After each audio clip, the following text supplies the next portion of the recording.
Hey everybody, it's Jacob from That Time We Woke Up in a Podcast and Had to Explain Manga, our heated adventures overanalyzing manga we find interesting, otherwise known as the OverMangaCast. Well, not quite this time. As our ill-titled revisit month has shown, the crew has had a lot going on lately. And as the resident hermit, I don't actually understand this whole having a life thing. So this week, Jay and I finally found the time for that secondary podcast we were talking about in episode 8, about how great the ensemble cast of My Hero Academia is. So with that, enjoy the simp. Enjoy the show.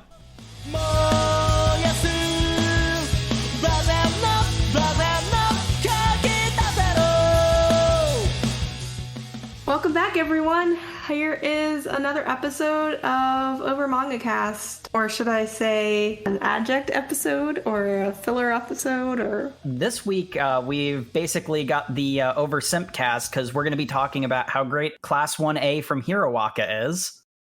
As if you need any convincing, everyone. Look, there are some people out there who shockingly have not experienced Hirawaka yet, and we need to explain why they're wrong. Okay.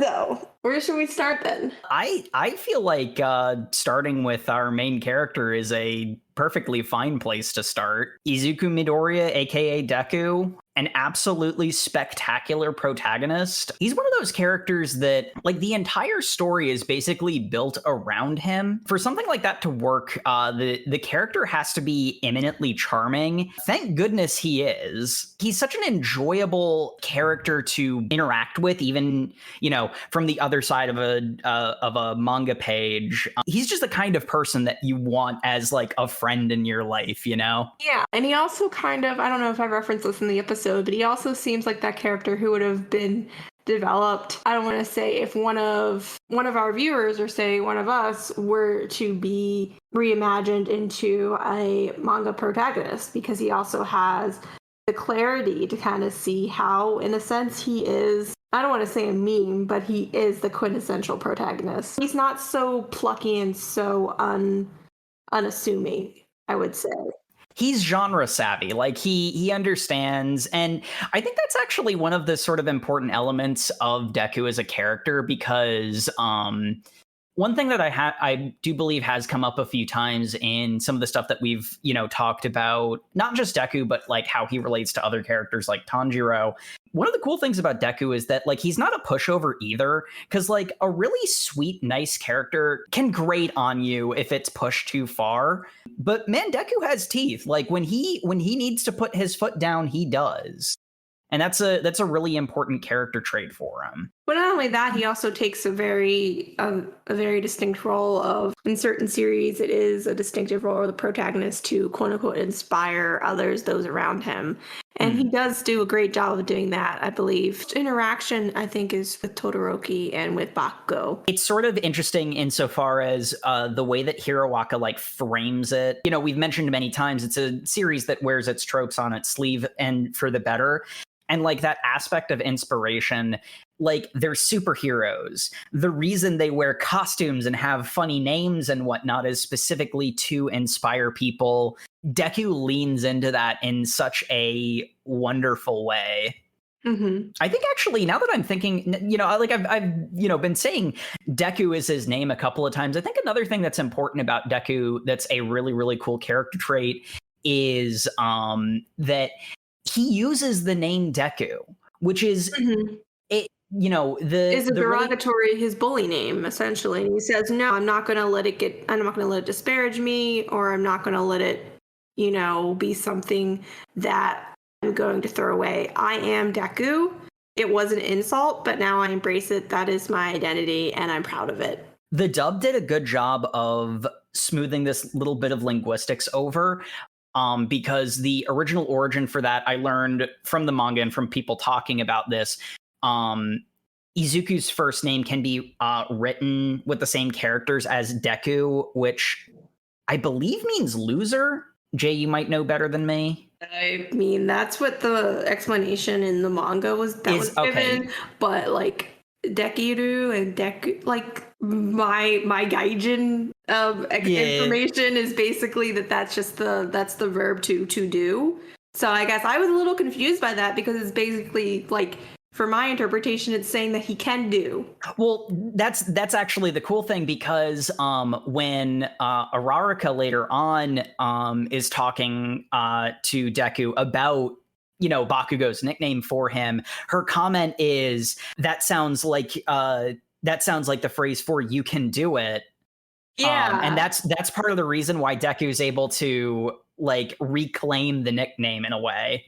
Yeah. And again, this could just be because, you know, I've very limited over the top cultural skimming, but it's just like I was kind of confused, and I'm like, so you gave him a nickname that basically is the verb to do. Yeah. I'm like, that sounds very counterintuitive. Well, we'll get to Bakugo.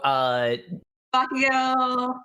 His relationship with Deku is also such an important thing, but that's sort of like the fun aspect of it is there's two ways you can interpret the name Deku, one positive and one negative, and that sort of crowning moment of Deku is a sign of how far I've grown, because that's, you know, it means the good thing now. Yeah, but I mean, it's kind of like All Might. All Might, you know, could be used if like, oh, you're no brains, you're All Might. No brains, all brawn. Or you could say, you know, All Might could be oppressive. Yes. So, I mean, that's kind of how I viewed it, where it was just kind of like, oh, you're just Deku, and it's just kind of like useless. I'm like, is this? Oh, yeah, that's what it is. Deku means useless. I have, you know, a similar like secondhand osmosis of this stuff, because it was mentioned the original context was Deku meaning two different things depending on the way you read it. Yeah, and so I was very confused because I don't know, I don't recall in the manga if they did reveal the kanji, because the kanji probably would have given me a little bit more insight of, you know, the joke, I guess. I think it was like one panel, because it's moved past very quickly. It's sort of the interesting thing of having mentioned in the full episodes we've done on Hiroaka that like me and Sam know the story from the anime first and then started delving into the manga for the podcast. Like, obviously the linguistics gets taken out of it. You know, it's one of those moments where it's like, it's really hard to translate that aspect. But I mean, like the really nice thing is the intent behind it all is very obvious, and it comes through the ways that the characters interact with each other.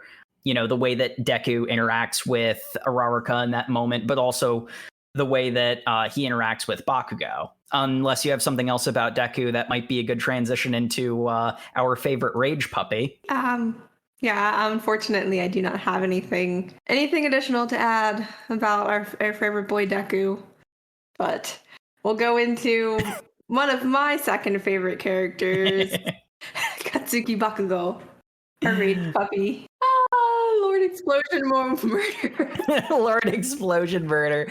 I would love to do a further screening of, so why do you want to be a hero? Hero, not a villain? I mean, he does, to be fair, he does kind of divulge more into why he's motivated to become a hero. And, you know, he is able to solidify his position as a hero versus, you know, someone who would be more adversarial later on. But, you know, in the episode, the fact that he kind of chooses some very antagonistic, shocking language, they're like, are you sure you're in the right class? Yeah, and that is one of the great things about Bakugo. We haven't done an episode on this arc yet, but there will be a point later where the villains are like, hey, you should join our side. You have exactly the same mentality we do. And that actually, I mean, many things do, but that pisses off Bakugo a lot, because the thing is, he's so aloof. And I mean this in the best way. He's so like a little rage pup. He's so aloof that people are able to kind of insert or put on to him whatever they're interpreted by his actions and words. And he doesn't, you know... He doesn't care to explain himself. Yeah. So it's kind of like, I mean, if you introduced yourself as Lord Explosion Murder, I'd be like, oh my gosh, this guy's gonna kill me. He's like, no, I promise I'm a hero. It's like, why would you say that? The really cool thing about all that though is he's such an excellent illustration of the issues with society, because like the reason he is the way he is because, and like we see in the flashbacks, when his quirk manifested, everyone praised him for his strength, and like everybody idolizes All Might, who is the strongest hero. And Bakugo wants to save people. He wants to help people. He wants to stop bad things from happening. It's just the context of the way that the series, or I shouldn't say the series, the context of the way that that world works, because like part of the series is let's tear down this screwed up system, is that obsession with pure raw strength, the ability to force your will upon others, is really what his character flaw is. But like at the same time, like, you know, he does intend to do good things, and he'll do some really like awful nasty things, but you know, there are more than a few cases where like his anger is justified. When people when All Might and Deku keep telling him, no, I've had the quirk all along, don't worry about it, like you can kind of understand why he loses his temper, because they're not you know, they're not explaining to him. I love that he, and again, this is pointed out to me, so I can't take credit for noticing this, but like I love that like when he's told King Explosion Murder is wrong, he like downgrades himself to Lord Explosion Murder, because not zeroing on the part that's actually worrisome. He's missing what the actual point is. One of the best parts about Bakugo that makes him like such an engaging character, because like it would be so easy to hate Bakugo if he wasn't as well written as he was. Well, that's why it took me a minute to warm up to him, and I'm just like, oh, he is a sweetie. He just doesn't know how to express it. Yeah, exactly.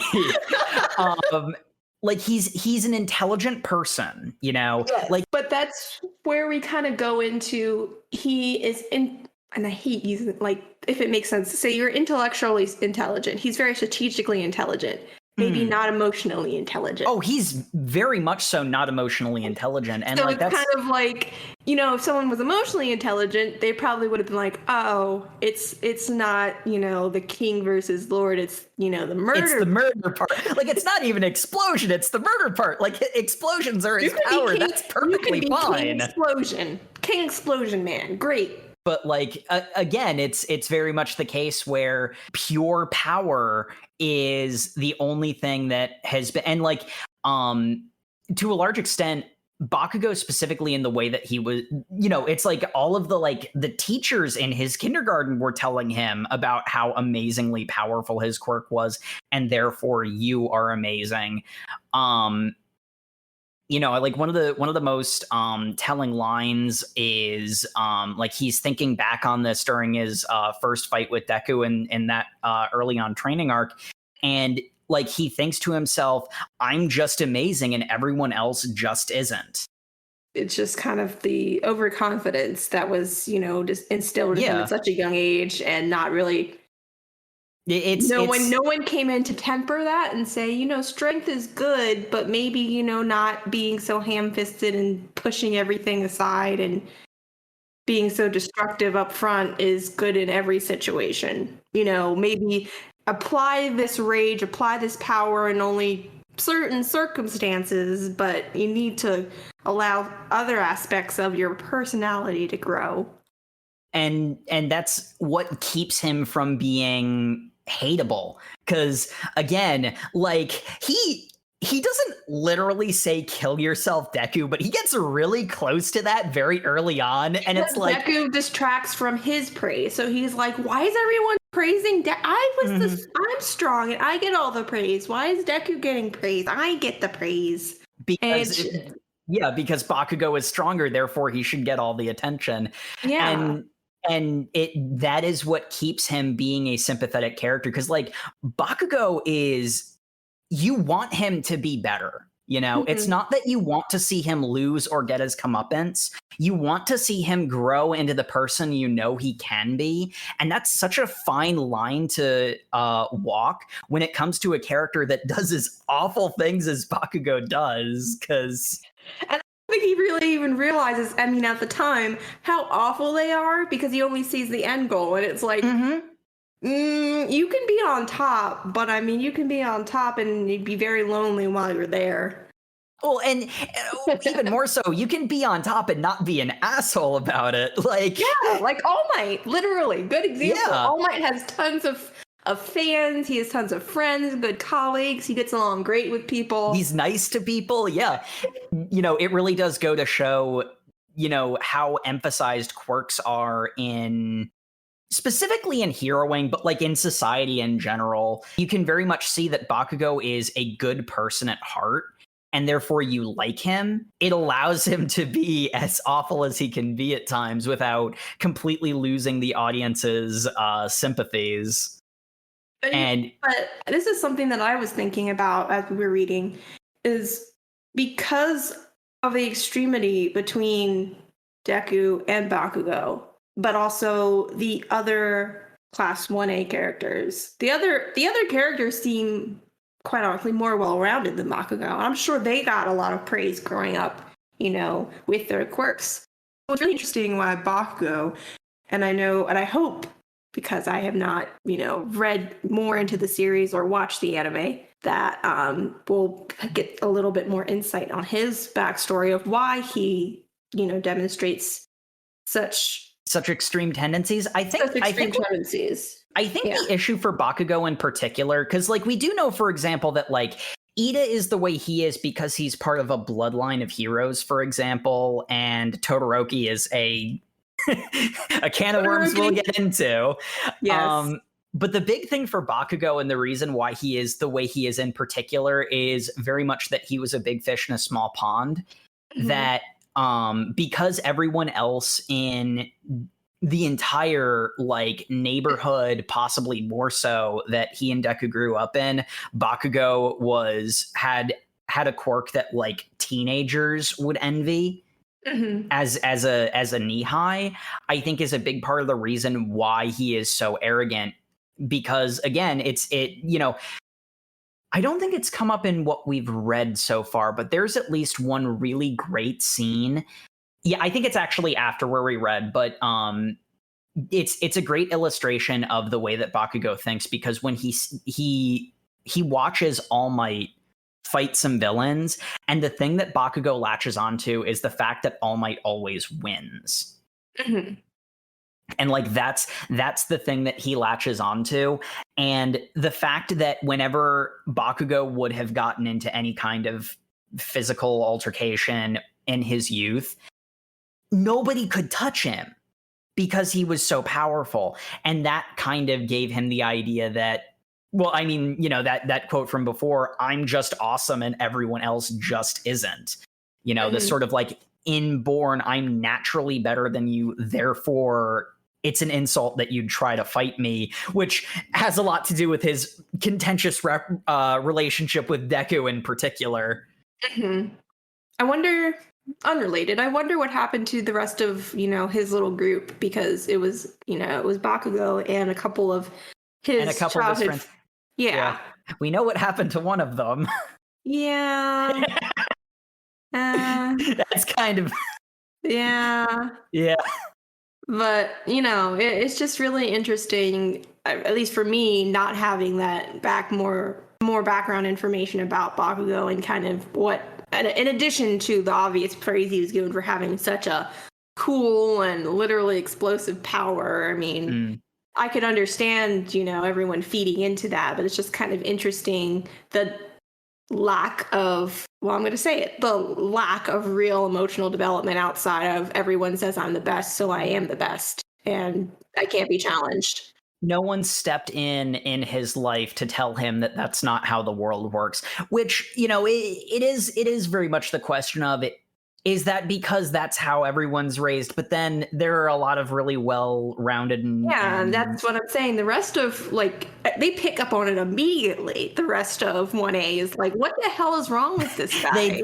they do point out that he has problems. His friendship with Kirishima is hilarious. Yeah, poor Kirishima, he puts up with that. And it's just like, oh my gosh, you poor baby. Yeah, I mean, the thing is, again, me having a bit more knowledge of the series, we do meet Bakugo's parents at some point in the near future, and you might be able to largely attribute it to like his mom is obviously like a kind, loving mother that's doing actively raising him and everything, but I could see how her, for lack of a better way of putting it, personality quirks may have unintentionally magnified that particular aspect of him, because certainly the way the series is framed is very much if Bakugo ever got into a fight, he would win that fight, and that's the reason why he always frames things in his mind that way. But one benefit to that, though, is he's not the kind of person to just stop there and just say, well, I don't need to develop my quirk further. He does actively work on different strategies and enhancements to his quirk, and how can he better refine it. So that is one attribute that I really want to kind of give him, in that he's not remaining stagnant and not just sitting back on his laurels, resting on his laurels and saying, well, I'm the best, and obviously my quirk is the best, so I don't need to push myself, I don't need to improve anymore. And I'm the best because I put in the work. Yep.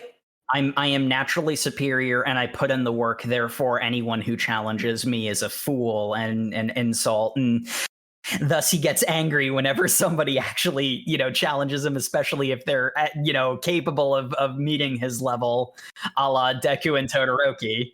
Yeah, which is almost interesting, because I've also seen how that character trait can kind of twist itself, where he feels it's an insult, but others might be like, oh, it's such an honor for you to be beaten by me. Like he could easily have taken it the other way around and been like, oh, it's such an honor, to be able to be the one to give you this beat down, isn't it? That's definitely the way he sees Araraka. Yes. And I think the big thing in particular is the fact that Deku suddenly has a quirk should be impossible. And I know that the way that Bakugo in his internal monologue will phrase it is that he assumes that Deku had been hiding his quirk all along and was like mocking him for not using it. Yeah. So he doesn't assume like, oh, something shady is up. He's like, whoa, you've been holding out on me. What's up with that? As like a way of like mocking or looking down on him. You think you're too good for me? Yeah.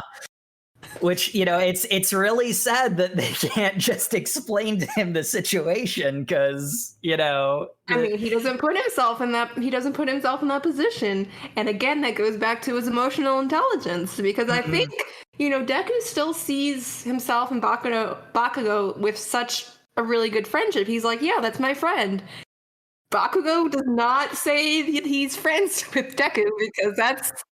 Deku does still believe that he and Bakugo are friends, whereas as far as Bakugo was concerned, the instant Deku displayed having a quirk, any friendship that they have ever had is now long gone.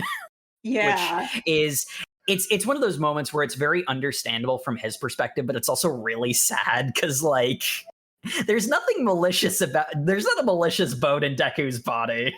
Yeah, and just saying, objectively, Deku ends up having more friends than Bakugo. So it's just kind of like, maybe you lost one of your oldest friendships, but you got a whole bunch more because you're not an unstable, rage puppy.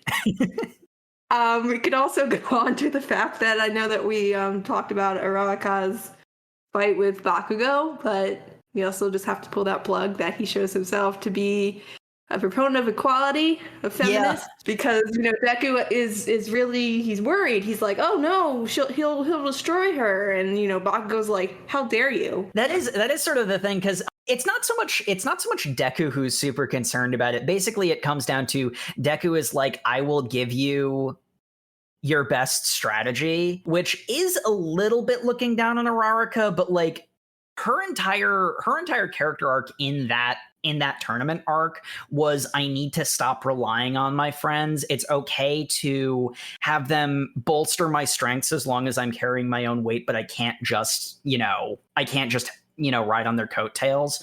Because Bakugo does not express himself, he's not the one to say it. It's Aizawa commentating on the fight who says it. But Bakugo is not holding back because he knows that Araraka is a legitimate hero that is, in that stage of the tournament because she is that strong and that good and deserves to be there. Like, he's intelligent and he's respectful in his own way. Because, he's not exactly the person to, heap praise on someone even if they deserve it. But someone were to ask him during the fight, do you think I would be taking this seriously if she wasn't worth my time? How dare you? Dare you? I'm not taking this seriously because she's weak and I'm styling on her. I'm taking this seriously because I'm the one who will defeat her and eliminate her from this tournament is a very a Bakugo mentality. And I think that actually is a good transition into Araraka because, oh boy, she's another character who is just absolutely... I want to say, sorry to bridge fandoms here, but she's kind of like the Weasley family of this universe because, her parents, they have had quirks, they own a business, and she's supposed to be, she comes from a family essentially, and is therefore there's so much riding, so much pressure on her. Unfortunately, she's not as well off as the other members of her class. Yeah, she's there to provide, because it's she's middle class, but she wants to provide a comfortable, easy life for her parents. I don't know if she's even middle class because they express concern about being able to pay the bills. It was either this or she would have to, take some other path to help support her family. So it's not even they could really, I don't know, she really had any other alternative other than she wants to be a hero because there's the potential to, as you said, provide a better life. But as it is, the status quo is not working for their family as it is. Yeah, it's one of those funny situations where it's they run a construction company. You'd think that would be doing gangbusters in a superhero universe because they'd be rebuilding the city every other week. But Araraka is a really cool character because in a lot of ways, she's very much the stereotypical girl character. But to have a character in the modern day, you kind of especially if you have a very basic standard character, you've got to do something to subvert it. I think that the ways that they subvert Araraka's character are really clever and built into her character and the world in a smart way. Because, there's things well, why did you want to be a hero? And she just completely shamelessly says, for the money. And it's yes, she's doing it for the money because she wants to live easily and happily, but she also wants to do it for her parents as well. So it's one of those ones where it's she's not in the heroing business for a completely All Might-esque self-sacrifice thing. It's to lift her entire family up with her. It's not just I want to profit. Yeah. But at the same time, it's think about why Deku wants to do it. Deku wants to do it for very he wants to do good. He wants to do it for his community. He'd do it for free. Deku would do it for free. Whereas Araraka is totally doing it for the money. It's not a matter of it being greedy. She wants to live happily and comfortably, but she also wants her entire family to live happily and comfortably, which is a really clever way of having Little Miss Sweetness have this character quirk of her motivation being money, and yet also, really endearing in its own way. Her delving into the more combat aspects of superheroing. Her fight with Bakugo incites her to work with Gunhead to develop her hand-to-hand combat skills because she really needs those, and she becomes a really competent fighter, which is, you don't expect Little Miss Sweetness to do that. You would think that she would just be a rescue hero, but no, she wants to be well-rounded. Yep. Like her face. Yes, like her face. She's so freaking cute. I love her. All right, Jacob, you're showing your bias. Right. Okay. Wait, no. My bias is Yaoyorozu, but speaking of which, Yaoyorozu, another strong female character. her quirk, if I'm remembering correctly, is being able to synthesize material, I want to say elements in her body to create. It's specifically that she can convert the fat in her body into. Fat. Okay. I don't think that where we had read to that's mentioned, or I don't even know if it's mentioned in the anime as far as I've watched. I just know that from, or no, I think actually it's in a later sequence in the anime where they do explain explicitly that it's specifically the lipids in her body, and she needs to know the molecular composition of the thing that she's making. Yeah, and I think that's where I got the minerals. It's just kind of like if you were trying to replicate the molecular structure of, say, a sword or a knife or something, that's kind of where I'm just like, wouldn't you need to have a certain amount of iron or low-grade metals in your system to be able to... Why does Ida have engines in his legs? Quirks don't have to make sense. We'll get to that. If we do, that's like the top one. Why? How? Okay. But yeah, Yaoyorozu, that's another case where, when you mentioned strong female character, because it's like that's the sort of thing where it's something that's been tried a number of times, and that there's a lot of cases where, like, when handled poorly, that can be a really obnoxious, patronizing character. And it's sort of funny because Yaoyorozu is a surprisingly unconfident person. To be walking around in the middle of the battlefield without a top on. But there are more important things going on, guys. That is a great through line with her character, where everyone is shocked that she's just like taking her time, because it's like to make something she has to have exposed skin, so it's like, this is just how my quirk works. You guys are weird. You guys are weird, not me. But it's sort of like the stuff with Todoroki during the final exam. Like that's definitely where a lot of Yaoyorozu's character gets really well established, because up to that point she's really just like, she's just a genius in the class that like Ida is actually like, ooh. They go toe to toe a lot. When they were, I think they were running against each other for that class president. Yeah. The sort of funny moment where Ida's like, I'll vote for Deku because I believe in him and this definitely won't backfire.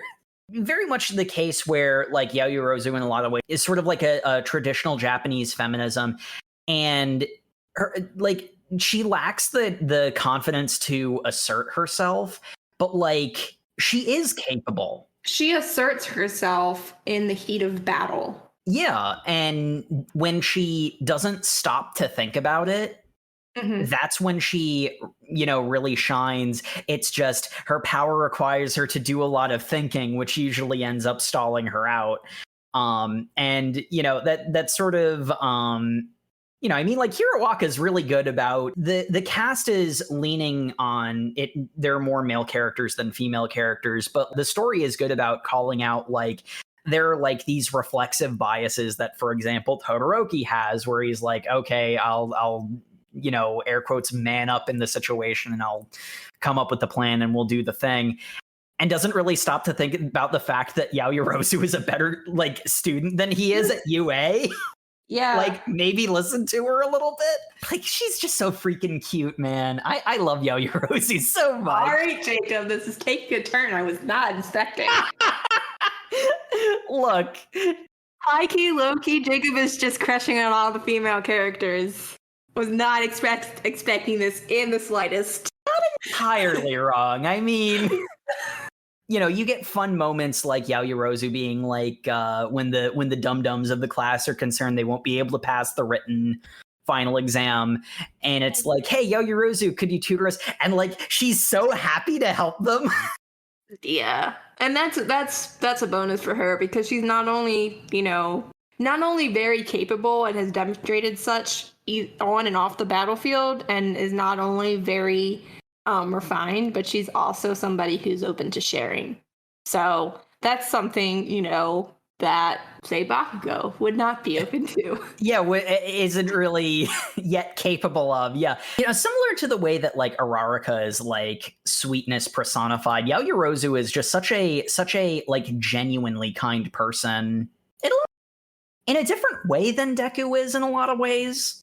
Because, like, you know, Yaoyorozu is like nice personified, whereas like Deku is more, you know, like heroic and inspiring. No matter how many times he is struck down, no matter how many times he is insulted or disparaged, he always rises and says, "No, I have a job to do, and this is what I need to do to accomplish this."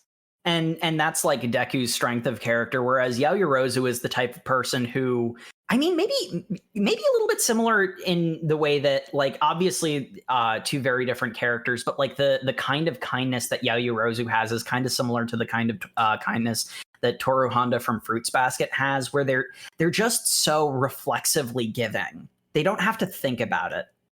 Mm-hmm. Like, if you need something and they're capable of providing it, you know, Yaoyorozu will just do that for you, the way that Toru is. Yeah, with the added similarity there that, you know, whether Toru really can emotionally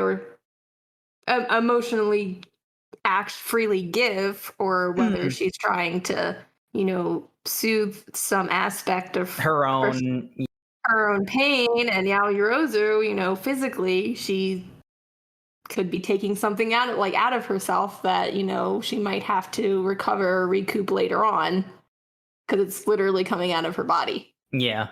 There's a the next arc that we will read when we get back to Hiroaka will be the training arc, and Yaoyorozu's training is literally eating cake. It's pretty great. It's training, I promise. That's the best part. The look on her face says that she's very much not enjoying it. It's really great, because there is such a thing as too much cake, but can't wait. All right, so who will be next? Should we move on to another fan favorite, or should we move on to a lot of the smaller characters kind of have a lot of the same things can be said about them. So I feel like the next big one is Todoroki. Yeah. And like, boy, he's my bias, and I knew him. Oh my gosh, I swear. Like, all of the female fans of Hiroaka have said the same thing. And I don't blame them. I mean, hey, Zuko's a really popular character. I mean, Todoroki's a really popular character. I'm just saying, I've only seen a little bit of Avatar, so I can't even. Well, that's the really great thing, because like Todoroki is such a great character in part because he is such an obvious homage to Zuko without being a ripoff of the character, because they are two different characters. It's not like Todoroki is a one-for-one ripoff, because if he were, that would be a problem. You know, it's like they have vaguely similar emotional arcs. They both have a lot of family theming. They both have the scar on the one side of their, you know, over one eye. I know about the scar, but I'm looking past the scar. I'm like, mostly just his tragic background, which we've, you know, it's a trope. I know. Yeah. But it's the screwed up dad. In a lot of ways, one of the really cool things about Todoroki, you know, and like especially relative to Zuko, for all of the like brooding bad boyness of him, he's actually very similar to Deku in a lot of ways. Like he idolizes heroes the same way that Deku does. Mm-hmm. Absolutely. It's just he's emotionally repressed and all, so. Because, and I know they don't harp on it too much, but it's largely implied that every time he goes home, you know, he gets basically reprimanded for showing any type of interest that is not immediately within his father's favor. So it's like, how many times are you going to get laid out and told, don't be your own person, do what I want you to do, before you just say, you know what, I'm just going to have to, you know, shut up and not express emotion. Just not express myself. Yeah. And like, that's one of the big things about Todoroki, that like Hiroaka is great about like not like laying out like its themes and its messaging like so overtly that it, like, you know, it leaves things to interpretation. And one of the things that's really important about Todoroki as a character is that he wants to be a superhero because he wants to save people. He wants to be cool. He wants to inspire people to be better. He wants to make the world a better place. That's not what Endeavor, his father, wants. Mm-hmm. What Endeavor wants is for Todoroki to fail a vendetta. fill his vendetta. So, to fill his personal vendetta against All Might in particular. I could imagine a situation where Todoroki is just talking about how cool All Might is, and boy, where'd those bruises come from? It's training. Mm-hmm. That's immediately what I got. And I'm just like, wow, Dad, you're so petty that you're literally going to, maybe a little bit of a flattery, is owed here. But I mean, it's just kind of like, I don't know. I have feelings that I am struggling to verbalize right now, but it's just kind of petty old man drama. It really is. Petty old man drama. I'm pretty sure All Might does not even really think about you other than, oh, right, that Endeavor guy. He's still probably pissed about something that happened like 10, 20 years ago. Like, that's the extent that All Might really dedicates to thinking about Endeavor. Well, and the worst part is, the worst part of it all is, I don't remember if the manga had this moment too, but I know in the anime there's a moment where All Might and Endeavor talk during the tournament arc, and All Might doesn't even seem to realize Endeavor doesn't like him. Like, he acts like they're friends. Yeah, and the worst part is I can totally, like, and again, projecting... I can 100% see that Endeavor will put on this front of, I won't express myself because I'm supposed to be the tough guy and I'm supposed to be this hero, but I really hate this guy, but I'll never come out and say it, or I won't come out to say that I'm very envious. And, the fact that he seems very nonchalant about everything is irritating to me. But it's kind of like he's the type of man who would rather just sit and fester in his own negative emotions rather than just put it out there and say, I'm sorry, I didn't know you feel that way. Let's talk about it, or let's do something about it. He would just rather just sit there and kind of brood about it, fester in it, and then take it back home to his poor, unsuspecting family and be like, can you believe this guy? Oh my, he was acting so proud and confident, and it just pissed me off. And it's like, and okay. The thing is, you hit the nail on the head. It's not even that Endeavor particularly hates All Might. He's jealous of him. And the really sad thing is, like, the idea, that Endeavor is the type of person who would not say to someone that they hate them and just let those feelings fester until mild dislike or something relatively mundane turns into, like, genuine vitriolic hatred, is the place where we meet Todoroki when we first meet him in the series. He's the same way at that point. And it's through Deku being Deku that he's able to bring Todoroki out of his shell to a fair extent. Todoroki's still, quiet and introverted, but, Well, because he still has to go home to that, he's still living with Endeavor. A big character moment, though, is, through interacting with Deku, that Todoroki makes the decision of, you're right, I don't have to accept my father. And he goes forward and basically tells Endeavor, you are my father, but I do not agree with what you are doing and what you are trying to force me into. And I just want you to know that I hate you, Dad. But I still recognize you as my father. That is something that I can't change. You're still my father, but I don't agree with you and I never will. And then just like that, I feel like there's this weight that kind of, lifts off of Todoroki, because unlike Endeavor, if you're forward and honest about your feelings, that weight's not there. Everyone has that yes, you can move forward. You're not holding on to anything anymore. The outstanding character development that he has, the fact that he is willing to, despite not liking his father and never agreeing with his father and all the stuff that we've mentioned, the fact that he's still like, well, the number 2 hero wanted me as an intern, so I'm going to learn everything I can from him to better myself because, I've aired out my grievances with him, and this is not about that. Yep. Like, without his interactions with Deku, that wouldn't have happened. And had that not happened, Ida would probably be dead. Yes. The chain of characters inspiring each other. All Might inspires Deku, Deku inspires Todoroki inspires Ida, and that allowing people to do things that are extraordinary is, really what heroism is at its best. 100%.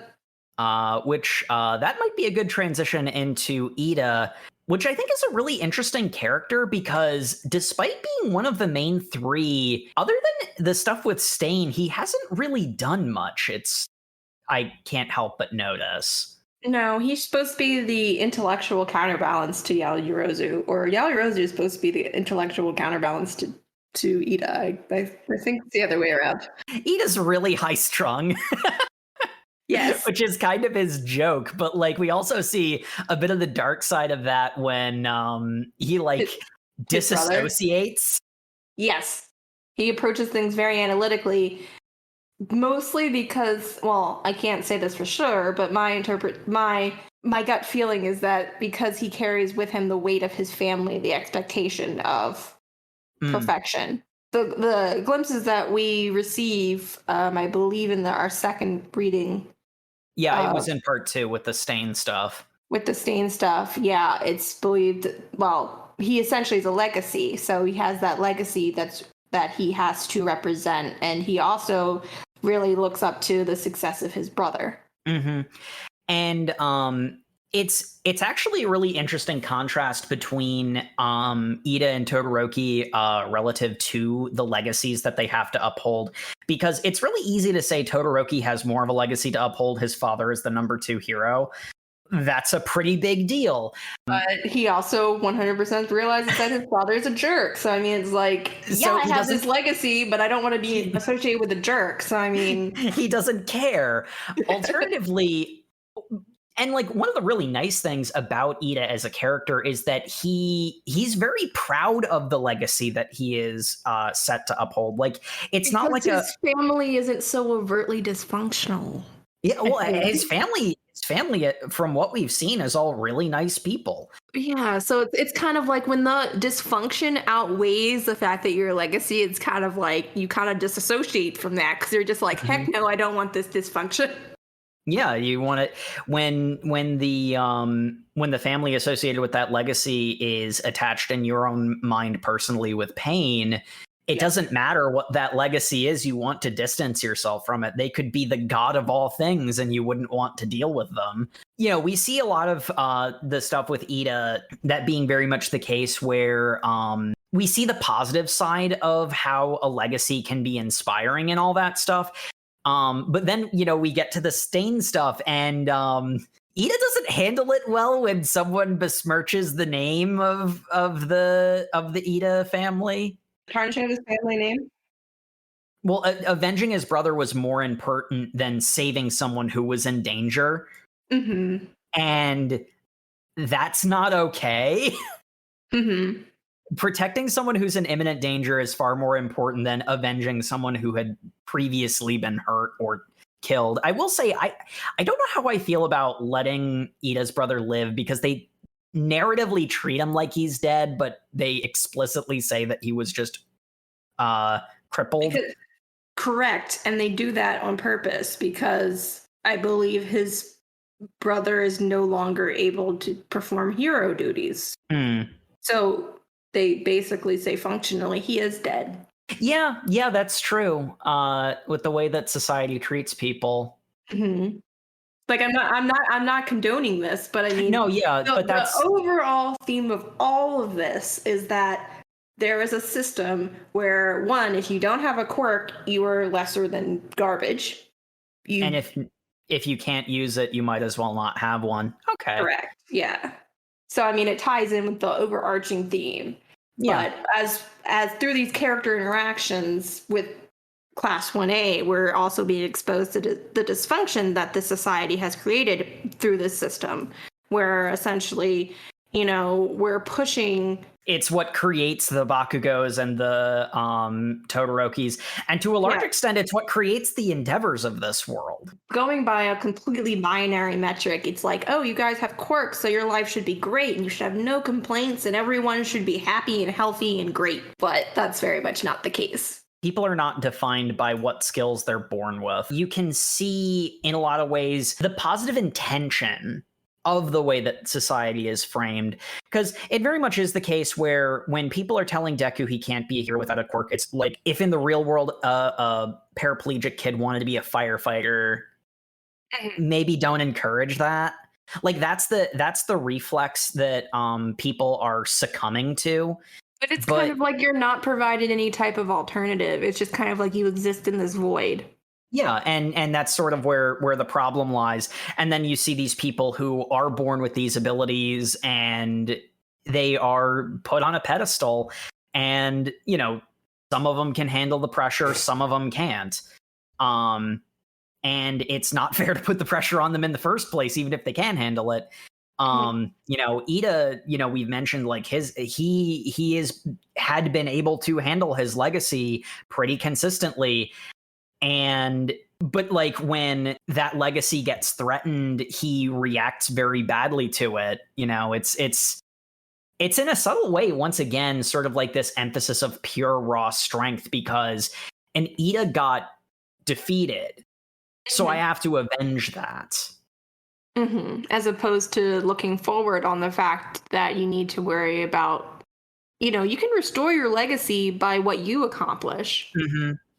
You don't need to go backwards and try to correct or compensate for what happened in the past. You can say, okay, now the focus is on myself and what I accomplish in the future.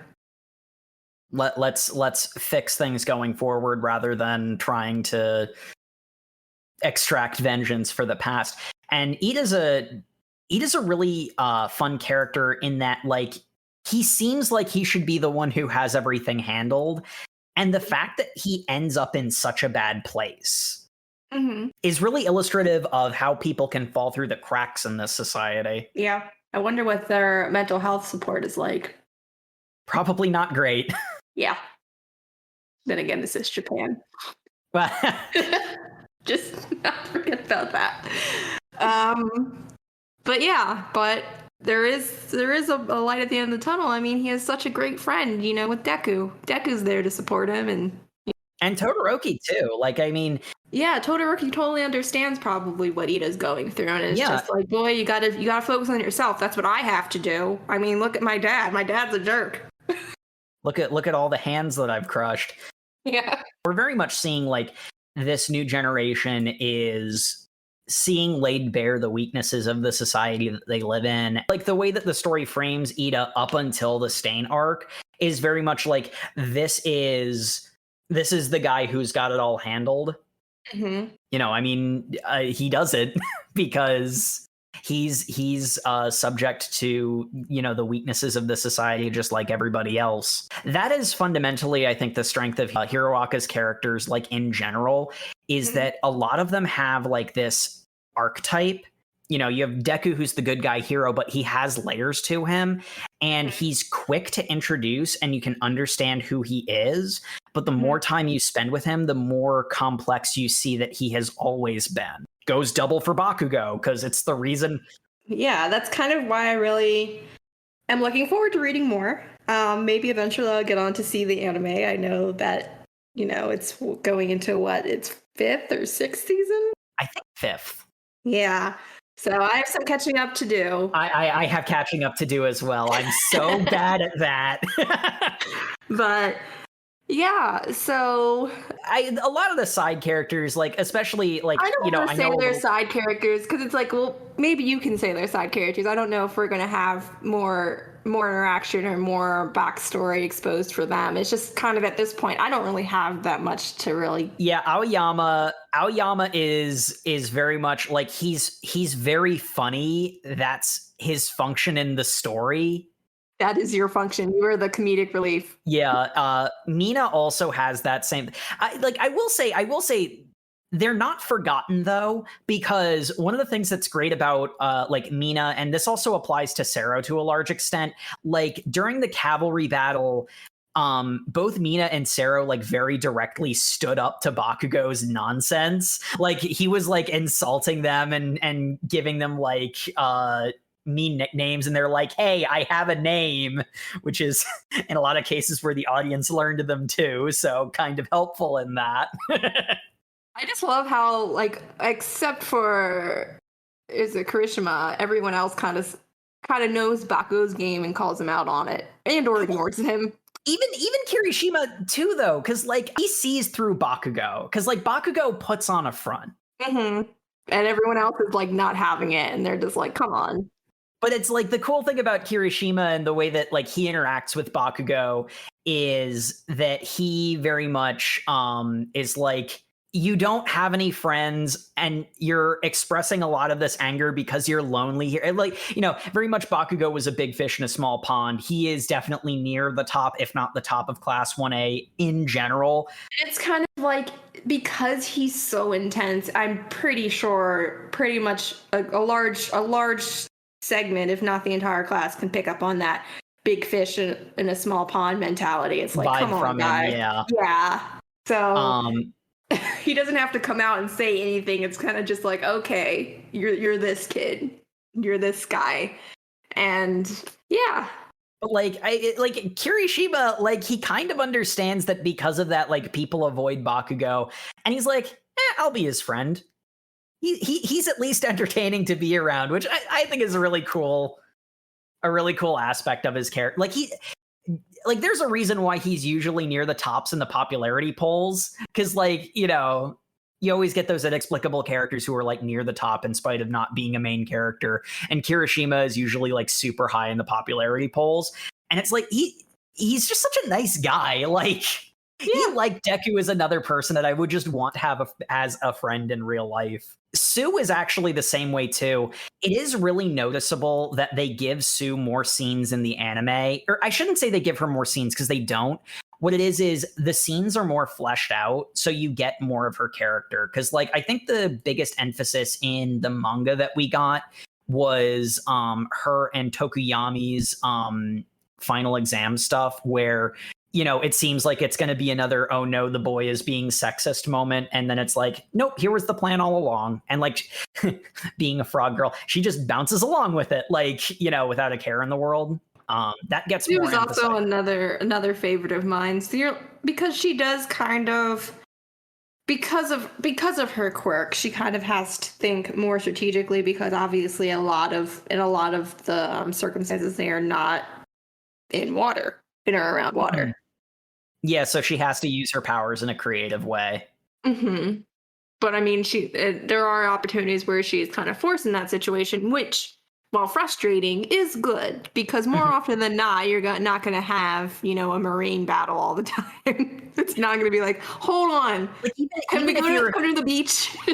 Yeah, even if you're a hero in a coastal city, there are going to be cases where you can't rely on being near the water. But, you know, like very much a water off a duck's back type character. Just, you know, stuff happens. I'll deal with it. Yeah, she would definitely be a friend in my friend group. That would just be like that cool person who's just like, yeah, this is fine. Whatever. Just deal with it. Toru is in the same boat as Aoyama, where she's just kind of there to be funny. I have a personal theory that she actually might be more important later on in stuff that I've not watched or read yet, but I don't, you know, she hasn't really done much yet. I mean, Kaminari is fun. Like, can we just talk about how like hilarious he is? His power has a beautiful detriment to, you know, essentially he has to recharge after one or two discharges. He can on contact shock people, but he can't do it at a range without frying his own brain, which, like, that's not that much of a downgrade, but it is a downgrade. Jiro's another character that I think got a little bit more emphasized in the anime, because it's like, I'm thinking about like the stuff that she did, and it's like, oh, she's a really endearing character. I like her a lot, but like a bunch of stuff that she did was like in like the final exam arc that in the manga just wasn't there. Because, like, her and Kota, poor Kota, he sure exists. Like, their final exam was introducing Kota as a character, and then it's like, hey, you know that weakness we just said you had? Don't have it anymore. Okay. Whereas it's like an actual episode in the anime. Mm-hmm. Yeah, and it's like, you look at like, I have the list here. Ojiro has the same case where it's like, I want to know more about him, but he just hasn't done much. He's just the kid with the tail. He's the kid with the tail, and it's like I feel like there's an interesting character in there, but like he hasn't really done anything yet. Yeah, that's kind of how I feel with a good number of them. A lot of them, yeah. Like they're very simple characters. No, Tokuyami is pretty. Yeah. He's pretty there. He partners with Deku when no one else, everyone else steers clear, and he's like, "Hey, I'll be your partner." Yeah, he doesn't care that he's putting a target on his own back. He recognizes Deku's abilities. I feel like Shoji, Sato, and Kota are the only characters that don't really feel like they're like overflowing with potential as characters. So Kota is the guy with the rock, like the spike head that can talk to animals. Sato is the guy who you don't remember what his powers are, but he gets strong when he eats sugar is his actual power. He barely ever speaks in any version. And Shoji is the guy with like the he can like make mouths and eyes on his arms. Those are the only characters that don't feel like they have any like particular, and like, even then Kota's anime episode is actually quite good. But Tokuyami's actually a really good example of a character where like here's this character I want to learn more about, and like he's sidelined for the first like 2 or 3 arcs. And then we get to the sports festival, and he's the only one willing to approach Deku and be like, "Hey, I'll be your partner." You get these like really stock characters, and the more you interact with them, the more kind of like an RPG. Yeah, actually, yeah. Like a run of the mill JRPG. And this is a nice thing about Hiroaka. It was just like, you have these really simple characters that, the more you delve into them, the more interesting they become, and really great series. Are we forgetting someone? We might be forgetting someone. I don't know. I've been saving him for last for obvious reasons that will become apparent. Oh, right. Yeah, good. I guess we have to talk about Mineta now. Yep. Well, yes. So this is what we really think of this character. I mean, I think we expressed ourselves in both episodes previously about our very strong feelings towards Mineta, but once again, I know there has to be a literary reason that he's so concentrated. That is my I don't think there is. That's why I don't like him. But it's the fact that it's almost too much is my one complaint. It's like they took all of the negative traits, the negative tropes of male characters in a manga and put it into one body and dial it up to 80 billion, and it's just not. And like, here's the other thing: he's not funny. Like, I'm sorry, but his jokes aren't funny. Like, I think that's the difference between a character like him and Master Roshi, quite frankly, is that Roshi's funny. Mineta just isn't. I mean, the one positive thing is apparent that was laid clear. I think it was during their brand development class where Mineta was like envisioning his name. What did he decide? Like, grape juice. Grape juice. Yeah, he's already thinking of brand deals and stuff like that. So I mean, at least, and he's proven himself to be quite intelligent. He's not a dummy. I wish there was more of final exam Mineta than everything else Mineta. Mm-hmm. Just dial it back a little bit, Mineta. Yeah. Dial it back, and then I will start to have any ounce of respect for you. I will loathe him slightly less. Yeah, so I mean, for me, that's pretty much, that rounds out my thoughts on Class 1A so far. Yeah. I don't think we're forgetting any. Well, no, I absolutely know there are more students in Class 1A, but as far as exposition and there's Class 1B, but we don't like. We only know like 2 characters from them. Yeah, they're in the same category as characters like Sato and Kota. All right. Well, thank you, Jacob. It's been great. It's been an adventure. And again, I apologize for my brain not working and not being able to think of terms. Sometimes it really does be like that, where I just get stuck. My brain rarely works, so. All right. Well, we'll wrap up another side quest to OverMangaCast. Hope you enjoyed, everyone, and feel free to like, share, and subscribe. Contact us on Facebook with any other discussion topics you want to hear us go over. We'd love to hear from you about that. Thanks, everyone. Bye-bye.